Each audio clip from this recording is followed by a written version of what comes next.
valeur, quoi. Hein. Si les produits sont bons. Vous la buvez à quelle occasion dans le temps? Bon, on la boit tout le temps. Les occasions, il y a toujours des occasions pour boire la dio. Moi, je pense bien que c'est l'exode urbain, là. Salut les white trash, salut les blancs crasses, ici Pi Météo pour ce premier épisode de Nature Redneck, votre chronique de l'autarcie campagnarde. Oh non de Dieu, versez-moi un canon, le glaude. Salut. Ouais, salut à toi Théo, nous allons vous faire découvrir un livre exceptionnel qui va vous aider dans votre installation à la campagne.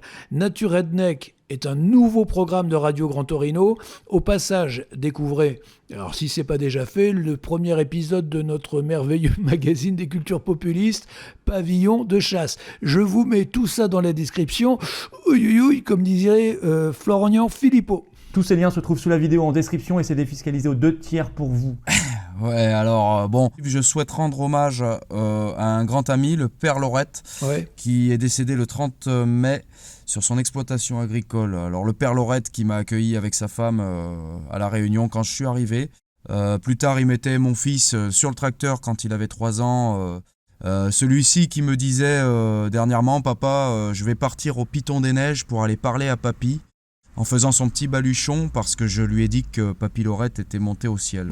Donc voilà, c'était vraiment pour adresser vraiment tout mon soutien à la famille, évidemment, et dire que ce métier-là est difficile pendant qu'il y en a qui font les cons, comme notre superbe président qui joue les adolescents avec McFly et Carlito. Vrai ou faux? Je n'ai pas voté pour vous aux dernières élections présidentielles. Au premier tour, évidemment. Ça, je ne l'oublierai pas, vraiment. Ceci dit, bon, Pim rentre dans le vif du sujet. Donc, il s'agit du retour à la Terre. Affirmatif. Alors, beaucoup de monde souhaite vivre à la campagne. Imaginez, le matin, vous, le papa, avec les mômes, vous prenez les paniers en osier, direction le potager. Pendant ce temps, vous, la maman, enceinte, comme toute Française qui se respecte, vous faites le ménage. Vous attendez sagement à la cuisine que la petite famille revienne. Alors ça peut être, je sais pas moi, avec des haricots frais, des patates. Et puis après, tous ensemble, on prépare une bonne tranche de Isolde. Ouh là là, ouais. Oui, Isolde, j'épelle. Hein. I-S-O-L-D-E, mais il s'agit de la grosse truie que vous avez engraissée avant de la transformer en boudin. Isolde, à ne pas confondre avec Iseult, la chanteuse de Gros Talent, on est bien d'accord. Hein. Alors, à ne pas confondre, mais toujours avec des comparaisons possibles, quoi. Ah bon, laquelle? Il y en a une qui a gagné les victoires de la musique, d'accord, en tant que grosse femme noire. Ouais. Là où notre Isolde à nous, elle a gagné quand même le concours de la confrérie des Chevaliers Saint-Antoine du meilleur jambon. Je suis déjà en train... en tant que grosse truie rose. Je suis déjà en train de rêver, je vois des gens avec des grandes tuniques et avec des bonnets pointus. Ce sont des superbes toques. Ah, bon, allez, on continue. Ouais, alors quand tu parles de se Poursuivons. mettre au vert, est-ce que tu parles de survivalisme intégral, tu sais, un peu l'autonomie en attendant l'effondrement, quoi. Non, ne soyons pas naïfs, le survivalisme c'est un peu un scénario parano-spectaculaire qui à mon avis ne résisterait pas longtemps à une explosion nucléaire ou même à une horde de cannibales zombies tropicaux. Comment fonctionne la lampe Petromax? Eh bien, c'est très simple.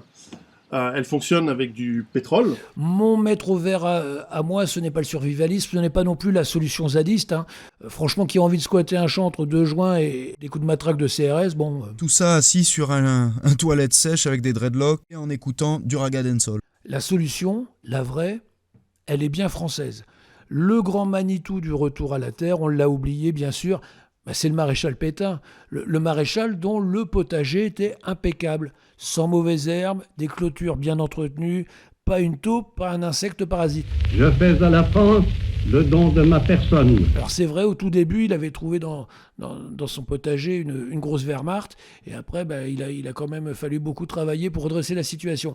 Alors pour être digne de Papy Philippe, nous vous proposons de rencontrer dans Nature Redneck régulièrement de rudes patriotes. Le prochain rendez-vous est déjà calé, vous pouvez d'ores et déjà le noter, il s'agit de Talavera qui vit en Sud-Vendée. On l'écoute nous expliquer le projet. Salut Pim, salut Théo, salut à tous nos auditeurs. Dans cette toute nouvelle rubrique Redneck, je vais partager mon expérience quant au retour à la terre et plus particulièrement les productions alcooliques. Alors aujourd'hui, c'est ma profession, je suis bouilleur ambulant, mais ça fait plus de 10 ans que j'ai opéré un retour à la terre et notamment à la vigne. Donc j'ai une petite expérience maintenant qui me permet de faire du vin, du pinot, des vins cuits et autres petites boissons très sympathiques. Donc l'idée de cette rubrique, c'est d'éviter tous les pièges dans lesquels nous sommes tombés, mon pote et moi notamment avec qui je fais ça, d'éviter à tous ceux qui veulent opérer un petit retour à la terre et faire leur production alcoolique, de leur éviter donc tous ces pièges. Donc je tenterai de partager mon expérience. Donc on partira du cep de vigne et on va tout de suite éviter le piège de la vigne classique comme on la connaît, qui est un truc d'exploitant, qui est un truc Monsantos, mais qui n'a aucun intérêt pour le particulier. Et donc on partira sur l'idée de planter plutôt de la treille, c'est-à-dire pied unique, et ça on peut le faire sur un tout petit lopin de terre. On n'a pas besoin d'avoir 3000 mètres carrés. On peut sortir des centaines de litres de vin sur une parcelle de quelques centaines de mètres carrés. Voilà, je vous expliquerai tout ça. Alors à très bientôt, bye. Alors merci Talavera, donc pour découvrir la musique de Talavera mais aussi sa profession de bouilleur de cru, écoutez le Pavillon de chasse, donc le magazine des cultures populistes. Le lien est dans la description. Alors, avant la pratique, voici un livre rarissime qui va faire de votre installation campagnarde une totale réussite. Son titre, il est long, attention, c'est tout un programme. Pour s'installer et vivre heureux à la campagne, ni illusion ni déception par L. Juvinson. Comme on ne sait pas qui est ce monsieur, si c'est Louis ou Léopold, on va l'appeler Louis Juvinson. L. Juvinson, devenu petit cultivateur, guide, pratique et vécu. Ouais, donc là, si je comprends bien, rien qu'avec le titre, on est paré pour l'autonomie totale. Alors, il faut quand même une femme ou un homme, des enfants, une maison à la campagne. Quand je dis il vous faut un homme ou une femme, attention, ça veut dire une femme si vous êtes un homme et un homme si vous êtes une femme. Bon, en gros, de quoi faire un beau couple de cultivateurs à l'ancienne. Aucune homophobie dans cette préférence de genre. Bon, c'est bien connu, les couples LGBT, les trios, les quadruples, alors on peut aller très loin, les quintuples, les femmes à barbe par exemple. Tout ce petit monde est très bien accepté par nos ruraux, surtout par les petits retraités. Jacques-Romain, je suis agriculteur et puis je vis avec mon compagnon depuis 20 ans. On travaille les deux à la ferme. On propose du loisir et puis des chambres d'hôtes aussi. Un plug anal géant à la place du monument aux morts, une gay pride par village, ça ne posera aucun problème. Croyez-moi, bientôt la devise du pays, celle que nous avait enseignée le maréchal, justement, la terre ne ment pas, eh bien, la prochaine devise, ça sera « l'anus dit la vérité ». Pour la clarté de mon propos, je m'en tiens ici à la famille véritable avec un grand F, un papa, une maman hétérosexuelle, avec des enfants bio garantis. Ah ouais, là, parce qu'au départ, moi, j'imaginais deux hommes au champ en train de se toucher les oignons. Ouais, alors là... oui. Ouais, là ça pique. Hein. Revenons à nos moutons, hétérosexuels et patriotes eux aussi, quoi. À sa sortie, pour s'installer et vivre heureux à la campagne, n'a eu aucun succès. Faut comprendre, il est sorti au 3e trimestre 44. Pour Louis Juvinson, l'auteur, il était difficile de faire une tournée promo des librairies. Je vous rappelle qu'il y avait le débarquement en Normandie, les bombardements anglo-saxons, nos amis SS toujours au sommet de leur forme, et puis ça s'est terminé par l'épuration. Alors, à propos d'épuration, notre auteur, Juvinson, a peut-être connu des moments délicats, car dès les premières pages de son bouquin, il cite un discours célèbre du maréchal Pétain, celui justement sur la terre qui ne ment pas. Et vous doutez bien que dès fin 44, ce genre de fantaisie, c'était plus du tout à la mode. Alors tout cela explique que ce livre est très rare, total underground. Il vous en coûtera quelques efforts pour le dénicher. C'est l'occasion de renouer avec les bouquinistes qui ont bien souffert avec la crise du Covid. Et puis nous, on va se débrouiller pour le scanner et le mettre en livre. Donc continuez à suivre nos aventures.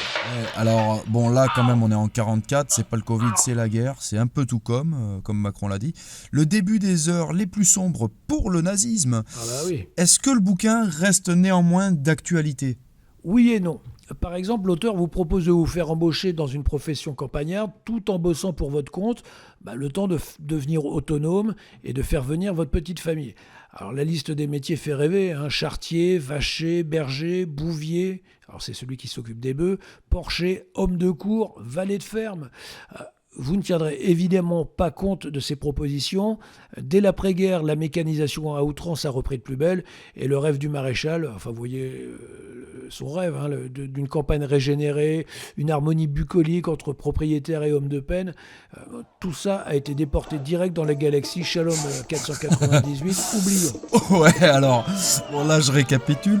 L'auteur est aveugle au point de rendre hommage au bon vieux maréchal au moment où De Gaulle triomphe sur les Champs-Élysées. C'est fort quand même. En plus, il propose des métiers qui disparaissent, alors tu vas me dire, mais quel intérêt là-dedans, quoi?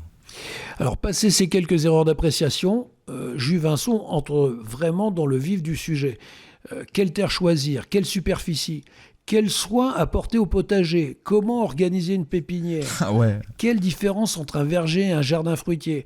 Comment faire tourner tout ça avec des calendriers qui sont tous très simples à suivre pour avoir des légumes frais et des fruits de saison? On passe ensuite aux travaux des champs et des herbages. Il y a aussi un chapitre consacré à l'achat des animaux. Sachez que la nourriture du cheptel, à terme, ne viendra que de votre production. Ce livre, en fait, donne tous les plans nécessaires en 250 pages pour être totalement autonome et sans frime, sans pause, sans baratin. C'est du direct. Tenez, voici le régime alimentaire d'un petit lapin pendant sa période d'engraissement. 2 kilos de pommes de terre, 5 kilos de carottes, 1 kilo d'avoine, 5 kilos de trèfle, 6 kilos de foie regain. Croyez-moi, en 39-45, le label bio, c'était du sérieux. Ouais, alors là, le grand général de Gaulle, lui, ne se souciait pas du tout des rations des Français. D'ailleurs, il avait dit lui-même qu'il n'était pas là pour s'occuper des rations de macaroni à l'après-guerre. Je vous ai compris. Ah, il avait des côtés un peu durs, le grand Charles. Ah, ouais. Il y a même, dans ce livre, des fiches bricolage pour assembler des clapiers à lapin avec des bouts de tonneaux. Toujours de la récupération, jamais de gâchis. Ouais, alors, franchement, la toute dernière partie du bouquin, elle fait quand même bien rêver, quoi. Elle est consacrée aux industries familiales pour s'occuper pendant les veillées ou en hiver. Je t'en prie, Pim. Ah ben, imagine. Imagine, tout le monde travaille gentiment à la nuit tombée sous l'autorité du patriarche viril. Bah c'est vous. Maman est au pain, papa fait du vin. Car je vous le demande, que serait un homme sans sa vigne? Pas grand-chose. Voir un petit coup, c'est agréable. Voir un petit coup, c'est doux. Les enfants, eux, de temps à autre sont émerveillés. On tranche la gorge de leurs animaux préférés, les canards, les poules, les petits lapins, justement, dont on parlait, quand ils sont bien engraissés. Et après, les gamins apprennent avec bonheur à faire du saindoux, du pâté de foie. Enfin, vous voyez, des choses qui ne sont pas d'origine africaine ou orientale. Tenez, une idée de cadeau de Noël, par exemple. Rien ne se perd. Avec de la peau de lapin, vous pouvez très bien offrir un bonnet à madame. Elle sera folle de joie. Oui, ou un aspirateur vapeur serpillière digital. C'est magnifique. Ouais. Alors, quittons-nous quand même sur un hommage à la femme, parce que bon, elle le mérite. En toute fin du livre, il y a un bon vieux dicton. Tant vaut la femme, tant vaut le domaine. Ça, c'est de la poésie, ça. Alors là, à graver au-dessus de la porte de la ferme. Soyez exigeant dans le choix de votre femelle. Le monde de la tradition nous enseigne que la femme n'a pas besoin de sexualité, et vraiment encore moins de jouir ou d'avorter. La femme, c'est bien connu, préfère les travaux de la ferme. Mais n'oubliez pas que la France d'aujourd'hui, là maintenant je vous demande de quitter ce doux rêve des années 40. La France d'aujourd'hui, si elle ne veut pas être grand remplacée, a besoin d'enfants. Donc, à la fin du jour, quand vous soufflerez votre bougie fabrication maison, monsieur le fermier, n'oubliez pas de grimper sur votre épouse. Certes, elle est complètement abrutie par le travail, mais elle sera toujours consentante pour la patrie. Ça y est, vous êtes installé à la campagne et vous y vivez heureux. Bonne chance. Oh, MacDonald had a farm, E-I-E-I-O. Je vous rappelle le titre de l'ouvrage, Pour s'installer et vivre heureux à la campagne, par Louis Juvinson. C'est édité par la Maison Rustique. Donc à noter, la Maison Rustique, c'est aussi le titre d'une célèbre encyclopédie pratique en 5 volumes. Donc les bouquins datent du 19e siècle. Vous pouvez tous vous les procurer gratuitement sur le net via les principales applications de téléchargement de livres, genre Google Play ou d'autres marques qui proposent le truc, Kindle par exemple. Alors on se quitte avec une musique que Théo, tu as composée avec ton groupe Cajun Tang. Il s'agit de ton hommage au père Lorette, une musique que tu avais écrite de son vivant. La voici, car malheureusement il est décédé de cet accident-là sur son exploitation. On vous met le lien de la chanson dans la description, comme disait Freddie Mercury. Nos actions, je vous en ai cité déjà beaucoup, eh bien, se trouve sous la vidéo en description et ceci est défiscalisé aux 2/3 pour vous.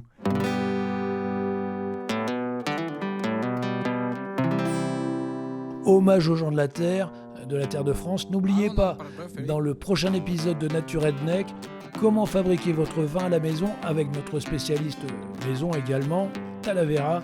Et moi, je vous dis bonne route et à bientôt. Allez, salut!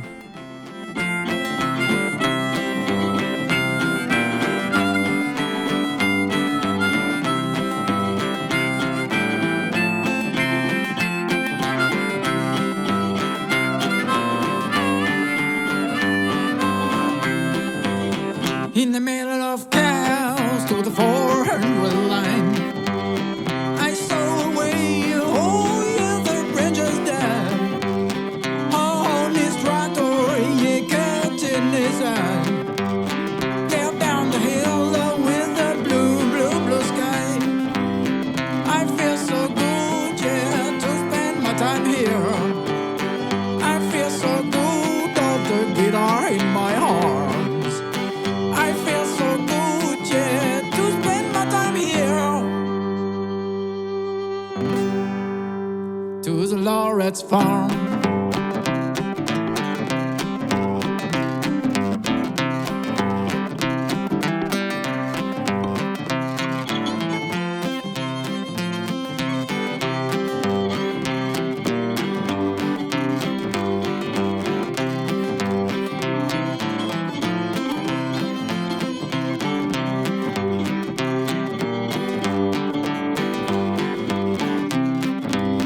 Oh, the Lorette mother, yeah, called us to eat some chicken, yeah, chicken in a curry. But before Madame, yeah, I want to drink some beers. She screamed, naughty boy, you will lecture me again. I feel so good, yeah, to spend my time here. I feel so good, all the guitar in my heart.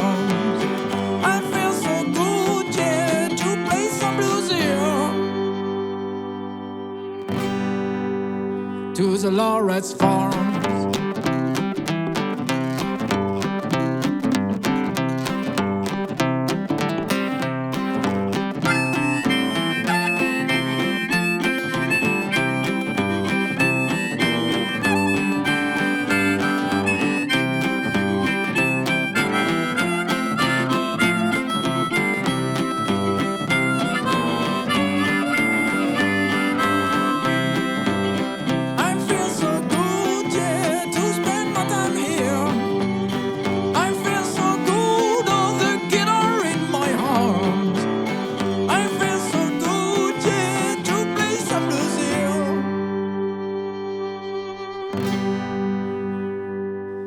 To the Loret's farm.